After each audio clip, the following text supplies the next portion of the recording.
Saudara-saudari, seperti tadi saya sudah berkata, iman kita begitu rapat dengan Tritunggal yang kita percaya.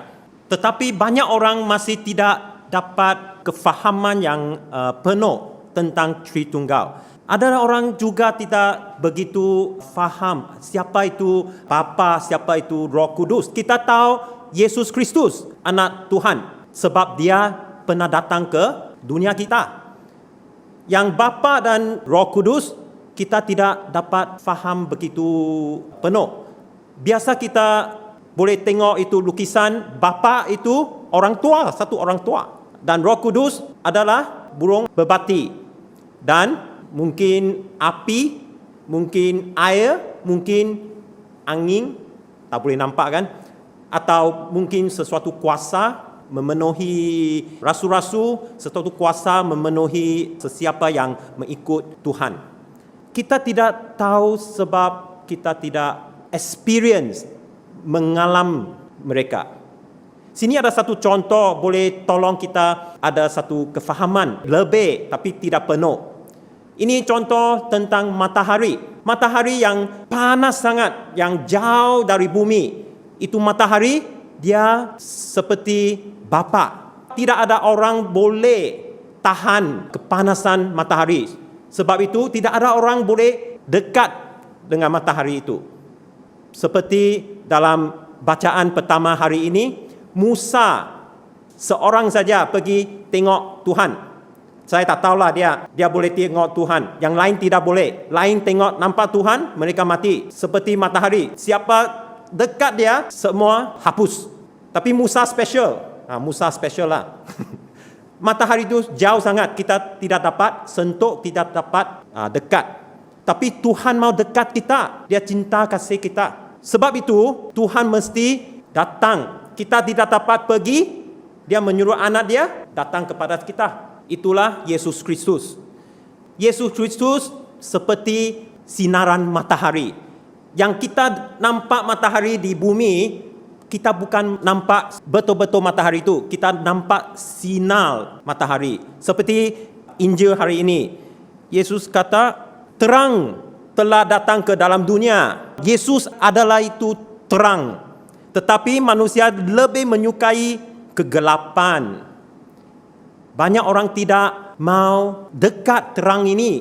Sebab kehidupan kita gelap, kotor. Tak mau terang itu datang kepada kita supaya kita kegelapan kita, kekotoran kita diterangkan. Kita boleh tengok buku Ibrani chapter 1 verse 2. Melalui anaknya inilah Allah menciptakan alam semesta. Allah sudah menetapkan bahawa anaknya inilah yang berhak memiliki segala sesuatu pada akhirnya. Dan dia berkata, dia memancarkan kemuliaan Allah yang gilang gemilang. Anak dia memancarkan kemuliaan Tuhan yang gelang gemilang. Itulah cahaya sinaran Tuhan. Kita semua boleh faham, sekarang boleh tahu siapa itu Tuhan sebab Yesus Kristus. Dia yang menerangkan kefahaman kita. Dan apa itu Roh Kudus? Roh Kudus seperti matahari kan? Matahari ada itu gravity kan? Ada gravity, dia ada dia punya kepanasan. Cuba fikir, kalau tidak ada kepanasan dan gravity matahari, apa akan berlaku di bumi kita? Bumi kita tidak akan ada nyawa, tidak ada sesuatu kehidupan sebab tak ada panas. Kita semua dalam macam ice ball saja. Dan kita tidak ada gravity matahari, bumi kita akan pergi tak tahu mana sudah. Tidak dalam solar system. Itu Roh Kudus adalah gravity dalam hidup kita. Gravity yang Tuhan bagikan kita dalam kehidupan kita. Semasa kehidupan kita sudah tidak ada teratur, tidak tersusun. Kadang-kadang kehidupan kita tidak macam tidak boleh kontrol, tidak boleh mengawalkan sesuatu. Sebab kita tidak bagi Tuhan mengawal kehidupan kita. Dan sebab itu kita sudah hilang graviti kehidupan. Sebab Tuhan tidak akan menjadi pusat graviti kehidupan kita. Inilah Tritunggal begitu rapat dalam kehidupan kita. Dan Tritunggal ini juga begitu rapat dengan liturgi dan kehidupan Kristian. Seperti Misa Kudus kita merayakan, kita bermula dengan nama Tritunggal, Bapa, Putra dan Roh Kudus. Tritunggal juga berada di Gloria. Semasa kita membaca bacaan 1, 2 dan Injil, kita boleh nampak perbuatan Bapa dalam bacaan 1 Old Testament seperti hari ini. Musa dan semua itu nabi-nabi, Bapa sudah menjanji kedatangan anak dia, dan Injil menjawabkan itu perjanjian. Bacaan kedua, kita boleh nampak bagaimana Roh Kudus membawa rasul-rasul dan semua orang pengikut Yesus. Ini 3 bacaan juga kita boleh nampak Tritunggal.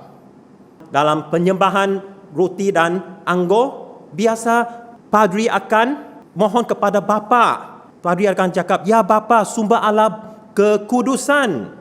Dan padri itu akan mohon, "Kami mohon, kuduskanlah persembahan ini dengan daya Roh-Mu, Roh Kudus, agar bagi kami menjadi tubuh dan darah Putramu." Tritunggal, Bapa, Putra dan Roh Kudus. Dalam doksologi juga Tritunggal ada sana. Dalam penutup, kita semua umat-umat akan diberkat dan diutus, pengutusan dengan nama Tritunggal. Begitulah kehidupan Kristian kita.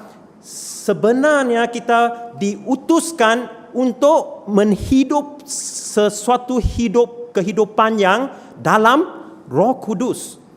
Semasa kita diciptakan, Tuhan kata, "Marilah kita," dia kata, "marilah kita menciptakan manusia dengan image kita." Siapa itu kita?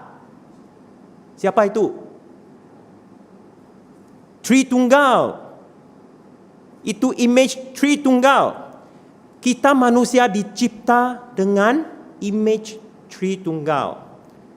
Sebab itu kita pun dibagi banyak-banyak potensi-potensi membuat baik. Sebab Tuhan Allah adalah baik.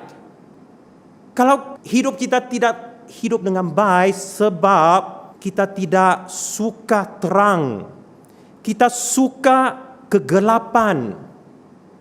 Tetapi ini bukan keinginan Tuhan. Keinginan Tuhan adalah mau bagikan kita kehidupan Tritunggal. Apa itu? Seperti Bapa, creator, dia kreatif, pencipta.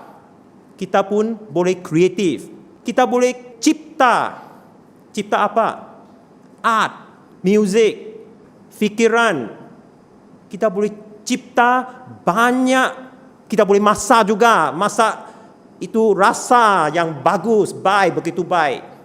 Kita boleh cipta banyak benda yang baik.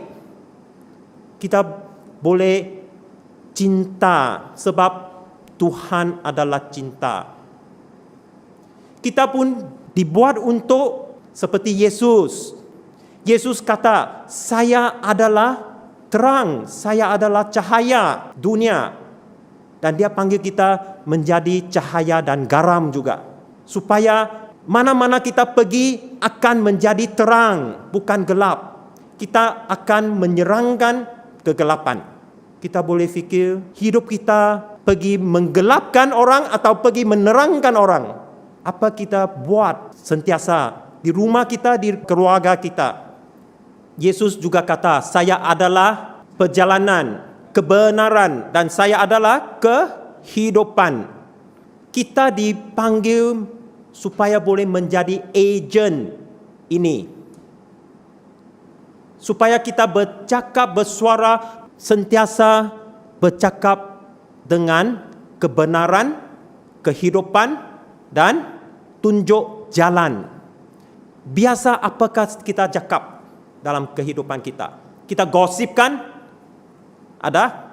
Atau kita sentiasa memisah, sentiasa membenci, jealous? Tuhan bagi semua potensi-potensi untuk kita menjadi suara yang terang.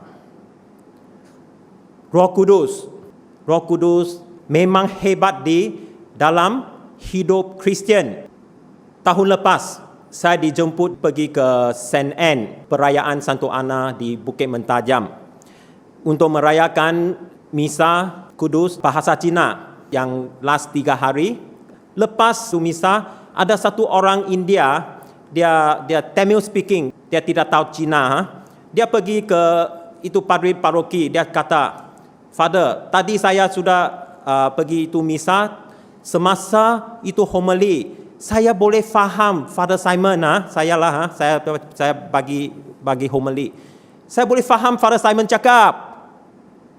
Saya pun hairan tahu. Ini Roh Kudus. Roh Kudus akan buat mukjizat. Roh Kudus akan buat benda yang kita tidak dapat fikir. Beyond our imagination. Inilah Tuhan kita yang begitu hebat dalam hidup kita. Dia sudah bagi. Sekarang adalah kita perlu buat keputusan untuk mengikut dia. Amin.